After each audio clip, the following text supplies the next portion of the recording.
In episode 6, Rooster starts his morning off with a meeting with Charlie Gully. Pretty simple. Charlie Gully wants Rooster to jump ship. Rooster's hesitant though. He just feels like Charlie Gully's giving him a lot of fluff right now, telling him exactly what he wants to hear. He says Jack might be a dictator, but he's good at what he does. And Gully's main message to him is, yeah, well, here's what I know. You should be a star and you're not. So come work a show with me and just see what the differences are. Charlie has to get going, so he throws $1,000 on the table and walks out. But somehow, Rooster takes this as an insult. So he chases after him and throws it back at him. And Gully, just like me, it was pretty surprised at that kind of response to $1,000 on the table. Because you figure that $1,000 can buy pretty much like the largest mansion in Duffy. But Gully tells him, if you come to work with me, I'll give your money however you want. I'll put it in a manila envelope, and I'll put a little bow around it, and I'll show you the loyalty that you haven't been shown. But don't try this tough guy act with me, all right? You don't need to whip up some imaginary disrespect. You got my number, call me. And a phone call is exactly how Jack starts his morning, but it's not the kind of phone call he wants. It's from the Georgia State Fair people, and they're having an issue, because there's still 10,000 tickets to be sold. And pre-sale isn't trending in the right direction. So Jack needs to think of a way where he can pack that place. But he has a pretty busy morning. He has to meet with Willie to go to the location of where they're wrestling in front of 10,000 people. He also has to do a podcast interview to promote the appearance. And that seems like a pretty busy day because it is. But Jack has completely forgotten that he has baby Shelby's baptism that day. Even though Stacy put it on the calendar, he just decided to ignore it, I guess. Didn't notice it. So somewhere between meeting with Willie and this podcast, he's got to fit in this baptism and barbecue that's held afterwards. And the guy who's doing the podcast with is named Dick Valentino. He's a former wrestler turned podcaster who has a big listener base. So he can't exactly blow him off, especially considering Dick's coming in from Atlanta. Stacy understands and does tell him, do what you got to do, but for the people that love you, you just got to show up on their big days. Being on time helps, but blowing them off doesn't. And this doesn't just mean Jim and Melanie. This also means Stacy, who's going to be performing a song at the baptism. Jack then drives off to meet up with Willie, where they get a tour of the baseball stadium where they'll be performing in. But really, Willie drove all the way out there to obtain an alumni list from a local college. As they're walking down to the field, though, Willie brings up the elephant in the room. Wild Bill. What are they going to do with him? Jack, though, feels like he doesn't have a choice because Bill cut a promo in the ring, and the reaction from the crowd told him all he needed to know. So if there's a way to walk that back, then he's all ears, but he feels like he's in between a rock and a hard place. Willie's concerned, though, that Wild Bill has set a precedent of sneaking in the ring, grabbing the mic, and now running the show. She also poses the question, when was the last time he even wrestled? Probably pretty dangerous. And there's also the bad blood between Willie and Wild Bill after what Wild Bill said about Willie's daughter. She just doesn't want to be anywhere near him. They start getting in a conversation about what Tom Spade would do, but Willie ends up reminding Jack that when the DWL really needed Wild Bill when he was a big star, Wild Bill never came back. Even though Tom Spade needed his help, he just never was there to help out, even for one night. And now that he's down on his luck, he feels like he can just saunter back to the DWL and build up his brand again. She doesn't like that. But Jack looks at it another way. He looks at it as, yeah, Wild Bill left, but he left and he created a name for himself. He's the only wrestler from the DWL to make it big time. So now, let's use him. Let's use his name to build the DWL back up. Doesn't mean he's happy with what Wild Bill did, but he does feel like maybe he can use this for good. Eventually, this conversation ends with Willie saying she's not willing to deal with Wild Bill's crap. The other Spade brother, Ace, is sitting at home before the baptism watching old home movies of his dad, watching him play football as a child, and just glowing about him, saying how Ace Spade was going to be a big star one day. He thinks it's a phone call from Jim, because Ace is supposed to be the godfather for baby Shelby. And Jim is called up to just let him know that he's supposed to make a speech, which Ace didn't quite know was the plan, but Big Jim tells him, you're a wrestler, man, just riff it. Ace is a little concerned after what happened with Bobby in the ring and feels like maybe he shouldn't be giving speeches at this moment, but doesn't seem like he has a choice, so his wording to Jim is just don't expect it to be great. When he hangs up the phone, he hears something going on in the basement, and when he goes downstairs, he finds his mother cleaning out his dad's old stuff. And he tells her, you can't get rid of dad's stuff, but she feels like it's taking up more room than it's worth, and she's going to donate it. And Ace just feels like this is another example of his mom trying to get rid of the memory of his dad. So even though she's planning on donating it, he does end up saving some of the items. He then gets ready to head on over to the baptism. And most of the wrestlers have met up at the Dome before the baptism to get dressed. That includes Rooster. He's all dressed up, waiting to go over to the church, when he catches Jack running in. He tries to talk to Jack about the finished lineup for the state fair. But Jack doesn't really have time to talk because he has to get to this podcast with Dick Valentino. So he asks Rooster, can we talk about this at the barbecue? And Rooster's more than willing to hold off on this conversation. When he runs upstairs, though, and puts his suit in the office, he's kind of surprised to see that Wild Bill is waiting for him. Wild Bill asks him, are you going to threaten to beat me up again? And Jack says, no, I'm going to make good on that promise next time, but I have some business to attend to. And Wild Bill already saw Dick Valentino walk in, and Jack says, what did you say to him? Worried that he might have jeopardized whatever goodwill he would have with Dick Valentino, but Wild Bill just made a stupid joke about the fact that it's 2021 and this guy is still going by the name Dick. As Jack is walking to go meet up with Dick, Wild Bill is chasing after him, reminding him that the state fair is only a month away and they have to sell 10,000 tickets for this thing. And Wild Bill feels like the best way to do this is Wild Bill. He tells Jack that fans are blowing up a social media account. Barstool wants to do something with him about his comeback. And he feels like together they can grow the DWL into something beautiful again. But Jack stops him and says, we don't need your help right now. When my dad needed your help, you were never there. But Wild Bill tells him, your dad never asked for help. He couldn't stomach the fact that I got picked and he didn't. And I did try to help. I came back to scout Ace. You don't think there's an Ace in every single state? There's nothing special about him. I gave him a lottery ticket and then you did what you did. Come on, let's put all that crap aside and let's rise up together and make this thing great. Jack asks him, though, after what you did last week, how am I ever supposed to trust you? And Bill says, that was inspired.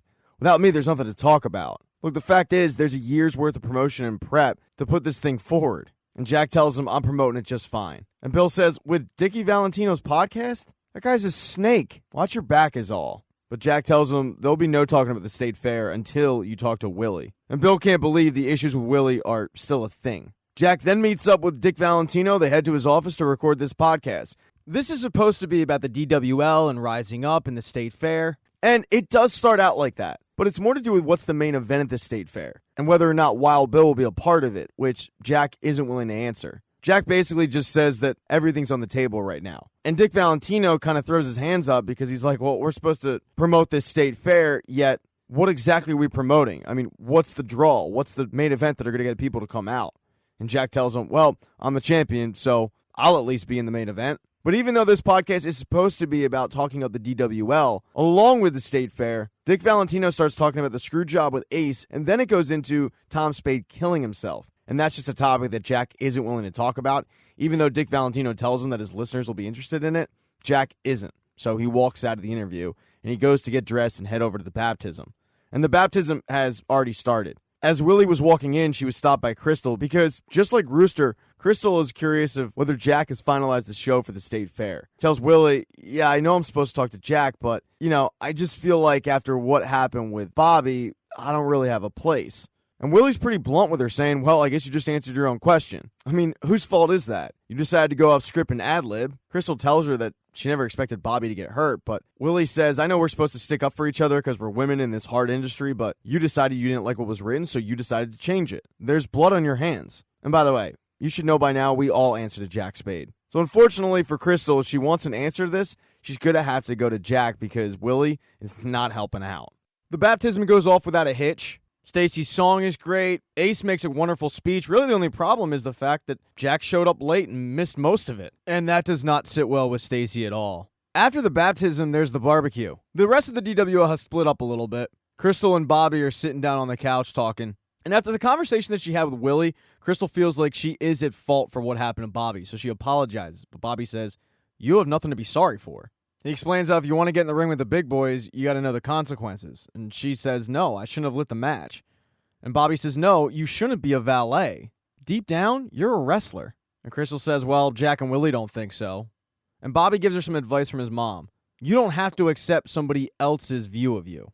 But while those two were talking, the man who broke Bobby's leg is outside with Big Jim. And Big Jim brings up the broken leg, asking, what the hell happened? And Ace's response is, well, he got a broken leg is what happened.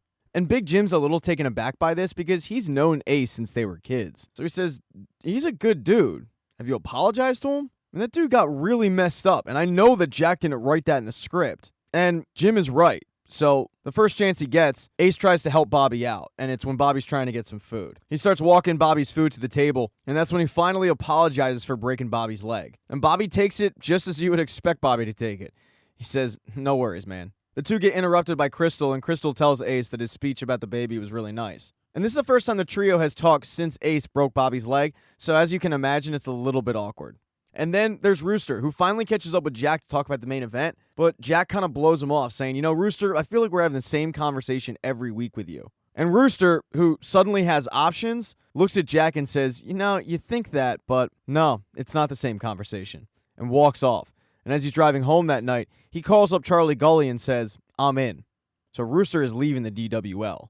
As the barbecue is winding down, Ace is talking to Big Jim about what his life is now, about this home life, and mainly about the fact that he no longer has wrestling. And Jim tells Ace that what he really misses isn't the wrestling part, it's the guys. But then Ace sees that Crystal is holding the baby, and it's a nice look, so Ace goes over to hold the baby. And Crystal sees Ace in a completely different light. Ace and Crystal end up leaving the house together, and now it's Crystal's time to apologize. She apologized to Ace about ad-libbing and what she said at the match. And Ace apologizes for doing what he did to her. He tells her, you got a real thing going in the ring and in life. It's special, just like you. But Crystal just kind of nods and goes home. When Ace gets home, he ends up popping back in that videotape of his dad saying that Ace was destined for stardom, and he starts to get real emotional, because you can tell he feels like he just failed his father. One person noticeably absent from the barbecue was Willie. She's got a lot of business to attend to at the DWL, and as she's wrapping up that night, leaving the dome, Wild Bill walks in the office. Wild Bill had tried to get in touch with Willie, but she had been blowing off calls and texts, so he had to do this face-to-face. And it takes him about 100 words to say, I'm sorry, but he finally gets there. The fact that he couldn't come right out and say it, though, pisses off Willie. She's still not over what he said. And as Willie is leaving, Wild Bill comes clean with the real reason why he was mean to her. It's because he was in love with her. And he really thought that she loved him. But then one day, she just dropped him, deciding it would be Tom Spade who would end up being the big star, which she was ultimately proven wrong about. But that still hurt Wild Bill tremendously. She tries to explain that Tom was being scouted and it was Tom who actually asked her to be the valet, but he cuts her off and says, we were all here building something together. And an opportunity came to you and Tom, and you both decided, without me, that it was a better bet you being Tom's valet. You thought I didn't have what it took to go all the way. And that hurt, but then you kicked me out of your bed, and that hurt worse. And then anger just festered inside of me. They both end up apologizing, but the wound is still not healed. As those two were trying to apologize, a fight was brewing in the Spade household between Stacy and Jack. As soon as they got in, Stacy noticed that there were fireflies outside and asked Thomas if he wanted to go outside to catch him for a science project. But Jack didn't follow them and help out. And this is yet another thing that's just been added on to the long list of things that Jack hasn't done. So when Thomas goes to bed, Stacy rips Jack. Because it's not just the fireworks, but it was getting squirrels out of the attic. It was saying that Thomas could get a hamster or a guinea pig or whatever the hell it was when she said no. And it's mainly the fact that she feels like he doesn't listen to her. And maybe Jack doesn't realize it because he's been burning the candle at both ends. But you've got a situation where one man thinks that he's doing what's best for him and his family, and the woman feeling like she's a single mom most of the time. She tells Jack, we need more than just an exhausted and depleted you. Thomas needs more than an example of a guy burning the candle at both ends. And I need you to actually listen to me. I need to be a voice that you appreciate hearing. I would love to think that when I have an opinion, it's actually valued. So now that that's on the table, let's see if things actually change. Thank you so much for checking out this recap. Please consider subscribing to the channel. Hit thumbs up if you liked it. Smash that thumbs down button if you thought this sucked. Make sure to be nice in the comment section. If you don't see the next video up in the end screen there, I'll get it up in a few days, not to worry. And I have merchandise, so go buy a mug or something. It's never too early to think about Christmas gifts, folks. Once again, thank you for checking out this recap.